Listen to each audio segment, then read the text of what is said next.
الحمد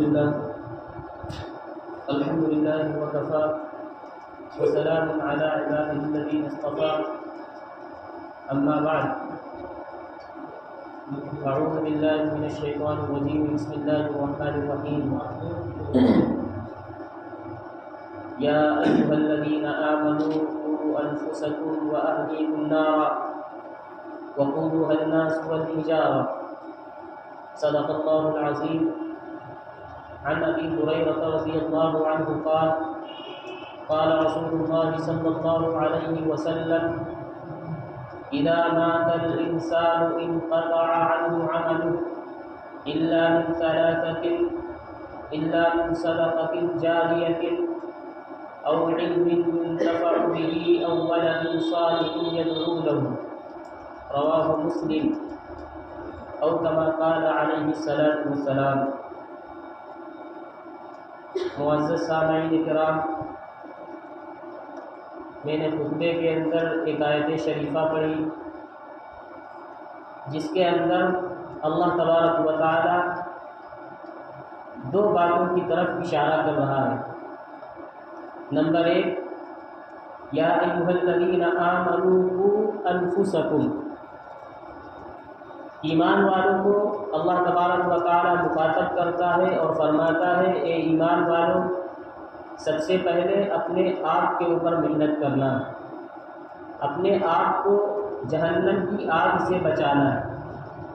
جہنم کی آگ سے انسان اس طرح بچے گا، اللہ تبارک و تعالی اور اس کے رسول نے جن کاموں کے کرنے کا حکم دیا ہے ان کاموں کو کرے، جن چیزوں سے منع کیا ہے ان چیزوں سے انسان رک جائے تو گویا کہ وہ جہنم کی آگ سے بچ جائے گا.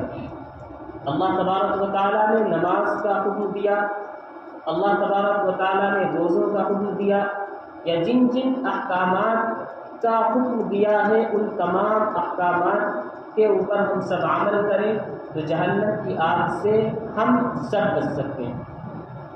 تو پہلی بات اسی بات کی طرف اللہ تبارک و تعالیٰ نے توجہ دلائی ہے، یا ایھا الذین آمنوا قوا انفسکم واہلیکم نارا. دوسرے نمبر پر اللہ تبارک و تعالیٰ فرماتا ہے جب اپنے آپ کے اوپر پابندی ہو جائے گی، محنت ہو جائے گی، اپنی حالت سنور جائے گی تو اس کے بعد میں اپنے گھر والوں کی طرف توجہ کرنا ہے، اپنے بیوی بچوں کی فکر کرنا ہے، اپنے اولاد کی فکر کرنا ہے کہ اگر آپ نمازی ہو گئے، آپ کے اندر روزوں کی پابندی آ گئی، قرآن کریم کی تلاوت کی پابندی آپ کے اندر آ گئی تو انشاءاللہ آپ کو دیکھ کر آپ کے بچوں کے اندر بھی پابندی آ جائے گی.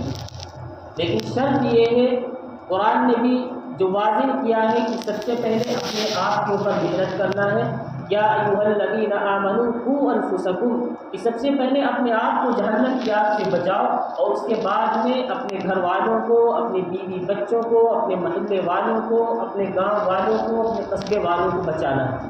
لیکن نمبر 1 پہ اپنی ذات کو رکھنا ہے.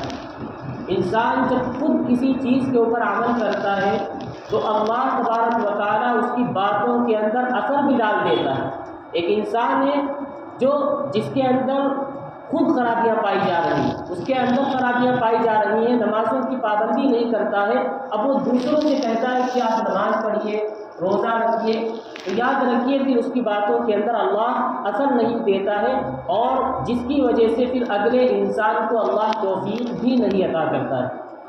تو اس لیے سب سے پہلے ہر ایک کو کوشش یہ ہونی چاہیے کہ ہمارے اندر تبدیلی آ جائے، کہ ہم نمازوں کی پابندی کرنے والے بن جائیں، اللہ تبارک و تعالیٰ کے احکامات کے مطابق ہم عمل کرنے والے بن جائیں. جب انسان کے اندر خود یہ چیزیں پیدا ہو جائیں گی تو اللہ تبارک و تعالیٰ اس کی باتوں کے اندر اثر بھی ڈال دے گا اور پھر یہ جو ہمارے چھوٹے چھوٹے بچے ہوتے ہیں ان کے اوپر بہت اچھا اثر پڑے گا. آج کل تربیت کے سلسلے میں جو کوتاہی برتی جا رہی ہے ہمارے معاشرے کے اندر وہ ہم سب جانتے ہیں، ہم سب کے اوپر مخفی نہیں ہے. ساری چیزوں کا علم ہے کہ آج تربیت کے بارے میں والدین کا رویہ کس طرح ہے. حالانکہ حدیث کے اندر کس طرح بتایا گیا تھا کہ آپ کو بچوں کے سامنے کس طرح رہنا ہے، بچوں سے محبت کرنا ہے لیکن اس کے ساتھ ساتھ ان کی کس طرح تربیت کرنا ہے، قرآن کریم کی تعلیم دینا ہے، نمازوں کی پابندی کی تعلیم دینا ہے، ان تمام چیزوں سے آج کا انسان کوسوں دور ہوتا جا رہا ہے، جس کی وجہ سے معاشرے کے اندر بہت زیادہ خرابیاں پائی جا رہی ہیں۔ اس لیے بچوں کی تعلیم کے بارے میں، اسی طریقے سے بچوں کی اچھی تربیت کے بارے میں اللہ کے نبی صلی اللہ علیہ وسلم نے بہت زیادہ تاکید کی ہے۔ اللہ کے نبی صلی اللہ علیہ وسلم بچوں سے بہت زیادہ پیار کرتے تھے، لیکن جہاں پہ نماز کی باری آئی، قرآن کی باری آئی، تو وہاں پہ سختی کے ساتھ ان کو تلقین کیا، سختی کے ساتھ اس بات کی تعلیم دیا کہ ان کو نماز کا حکم دینا ہے۔ جب بچے 7 سال کے ہو جائیں، ابو داؤد شریف کی روایت ہے، اللہ کے نبی صلی اللہ علیہ وسلم ارشاد فرماتے ہیں کہ جب بچے 7 سال کے ہو جائیں تو ان کو نماز کا حکم دو، اور جب 10 سال کے ہو جائیں نماز نہ پڑھیں تو ان کو اس کی وجہ سے ان کی پٹائی بھی کر سکتے ہیں۔ حدیث کے اندر وضربوہم کا لفظ آیا کہ ان کی پٹائی بھی کی جا سکتی ہے اگر وہ نماز کا اہتمام نہ کریں۔ اسی طریقے سے دوسری احادیث کے اندر بھی اللہ کے نبی صلی اللہ علیہ وسلم ارشاد فرماتے ہیں الا کلکم راع وکلکم مسئول عن رعیتہ، کہ ہر انسان سے اس کی رعایا کے بارے میں پوچھ ہوگی۔ ایک انسان باپ ہے، اس کو اس کے بیٹوں کے بارے میں پوچھ ہوگی، بیوی کے بارے میں اس سے پوچھا جائے گا کہ آپ نے کیا خود تو نمازوں کا اہتمام کیا، لیکن اپنے بچوں کو نماز کے بارے میں، اپنے بچوں کو نماز کے بارے میں فکر کیا یا نہیں۔ اپنی بیوی، اس کی بیوی کے بارے میں پوچھ ہوگی کہ اس بیوی کے بارے میں نماز کی کتنی فکر کیا۔ ایک انسان دنیا کے اندر تو خوب زیادہ محبت جتاتا ہے اپنے بچوں سے، لیکن کوئی انسان یہ نہیں خیال کر سکتا، یہ گوارا نہیں کر سکتا ہے کہ اس کے بچے کو کوئی تکلیف پہنچے۔ اس کا بچہ اس دنیاوی آگ میں ایک ہلکی سی چنگاری بھی اس کے اوپر نہ آئے، اس کی ہر انسان کو فکر رہتی ہے، لیکن انسان یہ کیسے برداشت کر سکتا ہے کہ اس کے بچے کو اٹھا کر جہنم میں ڈال دیا جائے؟ انسان نہیں برداشت کر سکتا۔ والدین کی محبت، ماں کی محبت، باپ کی محبت جو بچوں سے ہوتی ہے وہ ہم سب جانتے ہیں کس قدر محبت ہوتی ہے، لیکن کوئی باپ یہ پسند نہیں کر سکتا ہے کہ اس کے بچے کو جہنم کی آگ میں ڈال دیا جائے۔ جب آپ اس بات کو نہیں پسند کرتے ہیں تو کیوں آپ اس کو تعلیم سے دور رکھتے ہیں؟ آپ کیوں اس کو مسجد سے دور رکھتے ہیں؟ شروع میں تو محبت کے چکر میں ہم بچوں کو چھوڑ دیتے ہیں کہ ابھی تو بچہ چھوٹا ہے، نماز نہیں پڑھتا، کوئی مسئلہ نہیں، قرآن نہیں پڑھتا، کوئی مسئلہ نہیں، لیکن یہی بچہ بڑا ہونے کے بعد بالغ ہو جاتا ہے، اب آپ کی بات نہیں ماننا، آپ بھی پریشان ہیں، مولانا کے پاس جاتے ہیں کہ مولانا صاحب تعویذ بنا دیجیے، میرا بھیا میری بات نہیں مانتا ہے، میری بٹیا میری بات نہیں مانتی۔ یاد رکھیے اس میں غلطی اس کی نہیں، غلطی آپ کی ہے، 100% آپ کی غلطی ہے۔ آپ نے بچپن میں اس کی تعلیم کی فکر کیوں نہیں کی؟ دوسرے کاموں کی جب فکر ہو سکتی ہے، اس کے ٹیوشن کی فکر ہو سکتی ہے، انگریزی تعلیم کی فکر ہو سکتی ہے، کام کی فکر ہو سکتی ہے، بچیوں کی کھانے بنانے کی فکر ہو سکتی ہے، تو اس قرآن کریم کی تعلیم کی فکر کیوں نہیں؟ پتہ یہ چلا کہ آپ کے دل کے اندر بھی اس کی کوئی اہمیت باقی نہیں ہے۔ اگر قرآن کریم کی تعلیم کی اہمیت آپ کے دل کے اندر ہوتی تو آپ کے بچے کے اندر ضرور اس تعلیم کی اہمیت ضرور ہوتی۔ اس لیے ضرورت اس بات کی ہے کہ آج ہم سب بچوں کی تعلیم کی فکر کریں، اچھی تربیت کی فکر کریں۔ ہم اکابرین کی جو تاریخ پڑھتے ہیں، جتنے بھی بزرگ ہوئے ہیں، جتنے بھی اللہ والے ہوئے ہیں، ان کا نام روشن ہے، آج تک چلتا ہے، بلکہ قیامت تک لوگ ان کا نام لیتے رہیں گے۔ ان کی جو ہسٹری پڑھی جاتی ہے، تاریخ دیکھی جاتی ہے، تو سب سے اہم کردار ان کے والدین کا ہوتا ہے۔ ماں کی گود تو بچے کا پہلا مدرسہ ہے۔ بچہ مدرسہ یا اسکول میں تو بہت بعد میں جاتا ہے، ابھی پیدائش ہوئی کہ ابھی سے ذمہ داری ماں کی شروع ہو جاتی ہے کہ بچے کو کس انداز میں تربیت کرنا ہے، کس طریقے سے اس بچے کی تربیت کرنا ہے۔ پچھلے زمانے کی جو مائیں ہوا کرتی تھی وہ نیک ہوا کرتی تھی۔ خواجہ معین الدین چشتی اجمیری رحمۃ اللہ علیہ، ہر ایک نام سنتا ہوگا، اجمیر شریف والے، ان کے بارے میں آتا ہے کہ وہ جس راستے سے گزر جاتے تھے لاکھوں لوگ اسلام قبول کر لیا کرتے تھے، صرف ان کے چہرے کو دیکھ کر کئی لاکھ لوگ مسلمان ہو جایا کرتے تھے۔ ایک مرتبہ وہ بنگال کے سفر پہ گئے، بہت سے لوگ ان کے ہاتھ پر اسلام قبول کر لیا اور بہت سے مسلمانوں نے بھی بیعت کر لیا۔ اب جب گھر پر آئے تو بہت زیادہ خوش نظر آ رہے ہیں، اندر سے خوشی محسوس کر رہے ہیں۔ ان کی ماں نے پوچھا، معین الدین کیا بات ہے، آج بڑے خوش نظر آ رہے ہو، کیا ہو گیا؟ کہا امی جان، میں آج سفر پہ واپس آیا اور اس سفر میں کئی لاکھ لوگ میرے ہاتھ پر اسلام قبول کر لیا صرف چہرے کو دیکھ کر۔ ماں نے کہا بیٹے اس میں تیرا کوئی کمال نہیں ہے۔ تو انہوں نے کہا امی جان ایسے کیسے ہو سکتا؟ تو کہا بیٹے جب تو پیدا ہوا اور جب تک میں نے تجھے دودھ پلایا کبھی میں نے بغیر وضو کے دودھ نہیں پلایا تھا۔ آج یہ اس دودھ کا اثر ہے کہ آج تیرے چہرے کو دیکھ کر لوگ اسلام قبول کر لیں۔ جتنے بھی بزرگ ہوئے ہیں آپ تاریخ کو پڑھیں اور اکابرین کی سوانح حیات کو پڑھیں، اس میں جب آپ غور کریں ان کا بیک گراؤنڈ نظر آئے گا تو والدین کی اچھی تربیت آپ کو دکھے گی۔ خواجہ قطب الدین بختیار کاکی رحمۃ اللہ علیہ بہت بڑے اللہ والے گزرے۔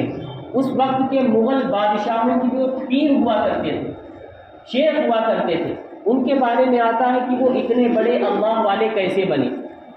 جب ان کی پیدائش ہوئی ان کے والدین بیٹھے ہوئے تھے، فکر مند تھے کہ میرا بچہ کیسے اللہ کا ولی بن جائے، اس کے دل کے اندر اللہ کی محبت کیسے پیدا ہو جائے۔ دونوں آپس میں مشورہ کر رہے ہیں۔ اللہ تبارک و تعالیٰ نے ان کی ماں کے دل کے اندر یہ القاء کر دیا، ایک تجویز ڈال دی۔ انہوں نے کہا ٹھیک ہے میرے دل کے اندر ایک بات آ گئی ہے، میں انشاءاللہ اس پر عمل کروں گی۔ چنانچہ اگلا دن ہوا، اس بچے کو مدرسے میں بھیج دیا۔ اب ادھر ماں نے کھانا بنایا، کھانا بنانے کے بعد ایک الماری میں، کمرے کی الماری میں رکھ دیا۔ اب بچہ مدرسے سے آتا ہے، بچہ اسکول سے آتا ہے، کہا امی جان میں مدرسے سے آ گیا، بھوک لگی ہوئی ہے، آپ کھانا دے دیجیے۔ امی نے کہا بیٹے دیکھ کھانا اللہ دیتا ہے، پوری دنیا کا رازق اللہ ہے، پوری دنیا کو رزق پہنچانے والی ذات اللہ کی ہے، اس لیے میرے تو بس میں نہیں کہ کھانا کیسے دوں، اس لیے کام یہ کرو کہ مصلی بچھاؤ اور اللہ سے مانگو۔ مصلی بچھا دیا۔ وہ معصوم سا بچہ ہے، اس کو پتہ تک نہیں اللہ کیا ہوتا ہے، اس کو پتہ تک نہیں کہ دعا کیا ہوتی ہے، نماز کیا ہوتی ہے، اللہ سے مانگنا کیا ہوتا ہے، کچھ نہیں پتہ، معصوم سا بچہ ہے۔ لیکن اچھی تربیت کی خاطر اس کی ماں اس طرح کر رہی ہے، مصلی بچھا دیا۔ وہ اس کے بعد میں وہ مصلی پہ بیٹھ جاتا ہے۔ امی نے کہا اب ہاتھوں کو اٹھاؤ اور دعا مانگو، اللہ سے مانگو کہ اللہ کھانا دے دیجیے۔ اب وہ بچہ دعا مانگ رہا ہے، اللہ سے کہہ رہا ہے کہ اے اللہ، اے میرے اللہ، میں مدرسے سے آ چکا ہوں، آپ مجھے کھانا دے دیجیے۔ تھوڑی دیر دعا سے فارغ ہوا، دعا سے فارغ ہونے کے بعد کہا امی جان کھانا آیا نہیں۔ امی جان نے کہا بیٹے کھانا اللہ نے بھیج دیا ہوگا، کہیں تلاش کرو۔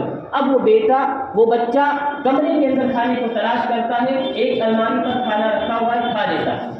روز آنے کا یہی معمول ہو گیا، بچہ مدرسے جاتا، ادھر ماں کھانا بنا کر رکھ دیتی، بچہ اسکول سے آتا، اپنے معمول کے مطابق عمل کرتا، دعا مانگتا، دعا کے بعد کھانے کو تلاش کرتا، کھانا مل جاتا، کھانا کھا لیتا۔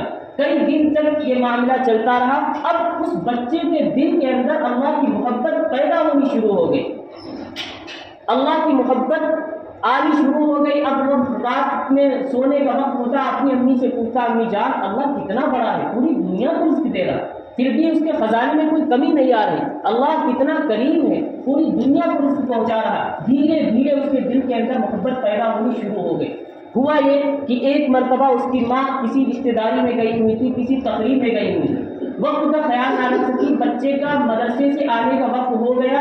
اب وہ بچہ بھی مدرسے سے گھر آ گیا، کھانا بنایا نہیں تھا، رکھا بھی نہیں تھا، بھول گئی۔ اب جیسے ہی ٹائم دیکھا کہ ارے میرے بچے کا آنے کا وقت ہو چکا ہے، اب آج تو میرے بچے کا یقین ٹوٹ جائے گا، جتنی بھی ہم نے محنتیں کی ساری کی ساری محنتیں ضائع ہو جائیں گی۔ اس کی ماں فوراً برقع اٹھاتی ہے، تیز قدموں سے دوڑ رہی ہے اور دعا بھی کر رہی ہے، اے میرے مالک میں نے اپنے بچے کے اوپر بہت محنتیں کی ہیں، اے میرے اللہ میرے بیٹے کا یقین ٹوٹنے نہ پائے۔ ماں رو رہی ہے، تیز تیز دوڑ رہی ہے، جلدی سے گھر پہنچتی ہے، دیکھا کہ بیٹا سو رہا ہے، فوراً کھانا بنا کر اسی جگہ رکھ دیتی ہے اور اپنے بھیا کو اٹھاتی ہے، گلے سے لگاتی ہے، بوسہ دیتی ہے، میرے بھیا آج تو تجھے بڑی بھوک لگی ہوگی، آج تو بڑی پیاس لگی ہوگی، آج تو تم نے کھانا بھی نہیں پایا ہوگا۔ وہ بیٹا بڑا حساس بشاس نظر آ رہا، خوش نظر آ رہا۔ کہا امی جان کیا ہوا ہے؟ میں نے تو اپنے معمول کے مطابق عمل کیا، میں مدرسے سے آیا، مصلی بچھایا، مصلی بچھا کر میں نے اللہ سے مانگا ہے اللہ مجھے کھانا دے دیجیے، آج تو امی جان بھی گھر پہ نہیں ہے۔ امی جان میں نے دعا مانگنے کے بعد کھانے کو تلاش کیا، کھانا وہیں پہ مل گیا۔ امی جان حیرت کی بات یہ ہے، حیرت کی بات یہ ہے کہ آج کھانے کے اندر جو مزہ آیا ہے زندگی میں وہ کھانے کے اندر وہ مزہ نہیں آیا۔ امی جان بھی شکر کے طور پہ سجدے میں گر جاتی ہیں، اللہ کا شکر ادا کرتی ہیں، اے اللہ میرے بیٹے کے یقین کو تو نے بچا لیا، میں نے بڑی محنتیں کی تھی، میرا تو گمان ہو گیا تھا کہ کہیں میرا بیٹے میری محنت ضائع نہ ہو جائے جو میں نے اپنے بیٹے کے اوپر محنت کی، اے اللہ تو نے میرے بیٹے کے یقین کو مضبوط رکھا اور باقی رکھا۔ اس طریقے سے جب مائیں ہوتی ہیں، اس طریقے کے والدین ہوتے ہیں، تو بچے ضرور بھی ضرور اللہ والے بن جاتے ہیں۔ کتنے بڑے بزرگ ہوئے کہ مغل بادشاہوں کے پیر شیخ ہوئے، خواجہ قطب الدین بختیار کاکی رحمۃ اللہ علیہ، جن کی قبر پاک دہلی کے اندر۔ انہی کے بارے میں واقعہ ہے کہ جب انتقال کا وقت آیا 4 وصیتیں کی تھی کہ میری نماز جنازہ وہ شخص پڑھائے گا جس کے اندر 4 خوبیاں موجود ہوں گی۔ نمبر 1، کبھی تکبیر تحریمہ فوت نہ ہوئی ہو، نماز چھوٹنا تو دور کی بات ہے، کبھی تکبیر تحریمہ فوت نہ ہوئی ہو۔ نمبر 2، کبھی تہجد کی نماز قضا نہ ہوئی ہو، اور نمبر 3، کبھی عصر کی سنتیں تک قضا نہ ہوئی ہو۔ اسی طریقے سے نمبر 4، کبھی غیر محرم کے اوپر اس نے نظر نہ ڈالی ہو، وہ نماز جنازہ پڑھائے گا۔ سناٹا چھا گیا تھا پورے مجمع کے اندر، لاکھوں کا مجمع تھا، علماء بھی موجود تھے، مفتیان بھی موجود تھے، لیکن کوئی آگے بڑھنے کے لیے تیار نہیں تھا۔ ایک شخص آگے بڑھتا ہے روتا ہوا، ان کے سر سے چادر کو ہٹاتا ہے، کہا حضرت اگر آپ نے وصیت نہ کی ہوتی تو میرا راز کسی کے اوپر فاش نہ ہوتا، لیکن آپ کو مجھے ظاہر ہی کرنا پڑے گا۔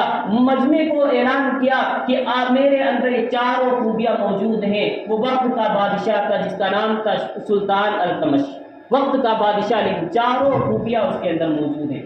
تو اس طریقے سے اگر اپنے بچوں کے اوپر آج بھی محنت کی جائے تو آج بھی یہ بچے خواجہ معین الدین چشتی اجمیری رحمۃ اللہ علیہ بن سکتے ہیں، آج بھی اللہ والے بن سکتے ہیں۔ بس شرط یہ ہے کہ ہم ان بچوں کے تعلیم کی فکر کریں، دنیاوی چیزوں کی فکر کر لیتے ہیں۔ یاد رکھیے یہی بچے آپ کے خلاف میدان محشر والے دن کھڑے ہو جائیں گے، اللہ میرے ابو نے بتایا ہی نہیں نماز کیا ہوتی، اللہ میرے ابو نے بتایا ہی نہیں قرآن کیا ہوتا ہے۔ اس لیے عزیزوں ان بچوں کی ضرور فکر کریں، اور ان بچوں کی جب فکر کریں گے دنیا کے اندر بھی آپ کی فرمانبرداری کریں گے، مرنے کے بعد بھی انشاءاللہ آپ کے لیے ذخیرہ آخرت بن جائیں گے، ذخیرہ نجات بن جائیں گے۔ اللہ تبارک و تعالی ہم سب کو ان تمام باتوں کے عمل کرنے کی توفیق مرحمت فرمائے۔